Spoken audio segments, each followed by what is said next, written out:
રાધનપુરમાં વરસાદ વચ્ચે રોડના કામને લઈ વિવાદ. નગર સેવિકા જયાબેન ઠાકોરે બાળ મજૂરીના આક્ષેપ સાથે ઉઠાવ્યા સવાલ. પાટણ જિલ્લાના રાધનપુર શહેરમાં રોડ નિર્માણ કામગીરીને લઈ વિવાદ ઉભો થયો છે. રાધનપુર નગરપાલિકાની નગર સેવિકા જયાબેન ઠાકોરે આક્ષેપ કર્યો છે કે નગરપાલિકાના ઉપપ્રમુખના વોર્ડ નંબર 3માં ચાલુ વરસાદ વચ્ચે રોડ બનાવવાની કામગીરી ચાલી રહી છે. રાધનપુર નગરપાલિકાના વોર્ડ નંબર 3માં ચાલી રહેલા રોડ નિર્માણના કામને લઈ જાહેર સ્તરે ચર્ચા શરૂ થઈ છે. નગર સેવિકા જયાબેન ઠાકોરે આક્ષેપ કર્યો છે કે ચાલુ વરસાદ વચ્ચે પાણી ભરાયેલ સ્થિતિમાં રોડનું કામ કરવામાં આવી રહ્યું છે, તેમજ અંદાજે 15 વર્ષના કિશોરો પાસે પણ કામ કરાવી રહ્યા છે. તેમણે જણાવ્યું, જો સગીર બાળકો પાસેથી કામ કરવામાં આવી રહ્યું હોય તો તે ગંભીર બાબત છે અને સમગ્ર મામલે જવાબદાર અધિકારીઓએ તાત્કાલિક તપાસ કરવી જોઈએ.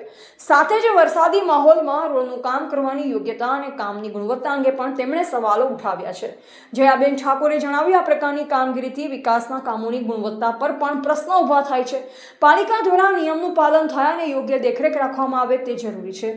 જો કે આક્ષેપોને લઈ રાધનપુર નગરપાલિકા અથવા સંબંધિત કોન્ટ્રાક્ટર તરફથી કોઈ સત્તાવાર સ્પષ્ટતા સામે આવી નથી. સમગ્ર મામલે વિપક્ષી નેતા દ્વારા ઉચ્ચ કક્ષાએ લેખિત રજૂઆતો કરી તપાસ બાદ બિલ ચૂકવણા કરાવવા અને એજન્સીને બ્લેકલિસ્ટ કરવા સુધી રજૂઆત કરવામાં આવશે તેમ જણાવેલ. પાલિકાના કોઈ પણ જવાબદારી હજુ સુધી આ બાબતે કોઈ સ્પષ્ટ થઈ નથી.